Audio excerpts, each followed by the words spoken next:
The fourth session of this chapter. Today we will go to the next topic. For that, suppose if I take a number 1950. This is the year when the Indian Constitution was adopted. Suppose I take this number, and this number, if I divide by 2, what I will get? 2 9s are 18, 2 9 75. Then again, if I do this by 5, what I will get?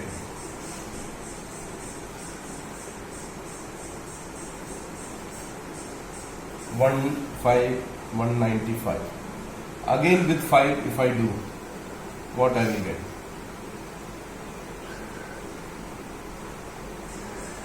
This goes by 3 and I will get 13. 13 is a prime number, so we will stop here. So what we have done with 1950 is we have made it into prime factors. The same thing in previous classes we used to do in this way. Instead of 2, if I start with 5,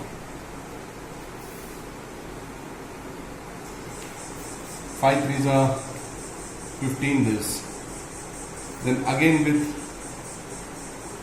5. Then with 2. Then with 3. 13. And finally 13 ones are 30. Now we have been doing this in our previous classes. That is, this is composite numbers. We are breaking it into prime factors. So here again 1950. The factors I have done here is 5 into 5 into 2 into 3 into 13. Here also it is 2 5s are there. 1 3 is there. 1 3 is there, 1 2 is there, and 13 is there. So this is what our next topic is. Fundamental theorem of arithmetic. What it says is every composite number, like we have done with this, every composite number can be expressed as the product of primes. So we have expressed it as a product of primes. And this factorization, what we have done, is unique. In the sense, unique means if there are 2 5s, here also in order may change, that is a unique apart from the order in which the prime factor occurs, which means that every composite number can be expressed as prime numbers. Orders may change, but the factorization is unique. That is, here if order is changed, 2 5s means you will get here also 2 5. 1 2 means you will get 1 2, 1 3 means 1 3, and 1 13 1 13. You do any way, you will get this unique factors, prime factors. So this is what is fundamental theorem of arithmetic. The fundamental theorem of arithmetic can be used to find the HCF and LCM of some numbers. Suppose in this case I am taking 84 and 144. First we will find the factors of 84 and 144. Suppose this 2 4s are 8, 42, 2 2s are 4, 3 7s are 21, 7 1s are 7. This again 2 7s are 14, 2 2s are 4, 2 3 are 6, 2 6 are 12, 2 1s are 2 8 is 16, 2 9s are 18, 3 3s are 9, 3 1s are 3. So now the factors what we got, we will write here, we will list here. 2 into 2, 3 into 7, and 144 has a factor 2 into 2 into 2 into 2 into 3 into 3. That is 2 into 2 into 2 into 2 into 3 into 3. Now highest common factor is always the common factor. That is, here 2 is one common we will take, other 2 This is a common. No more 2's are there, so no 2 common. 3 is the only one which is next common. That's all.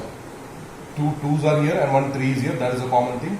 So 2 2's are 4, 3 4's are 12. Now LCM is very important here. From this you have the habit of taking LCM in this way. 84, 144 together. But here also we can see a very simple rule has to be followed. That is, which number is having more power, like 2.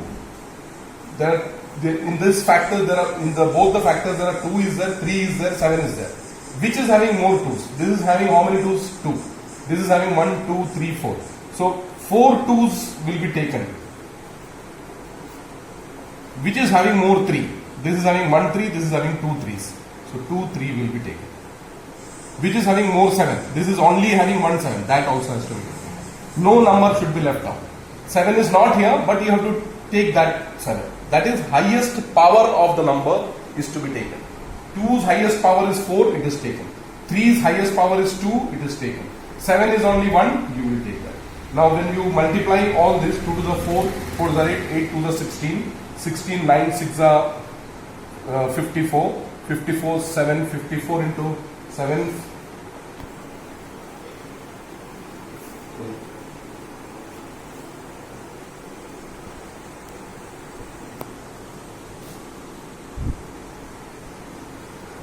1008. So this is the application of, you can find HCF and LCM by prime factorization.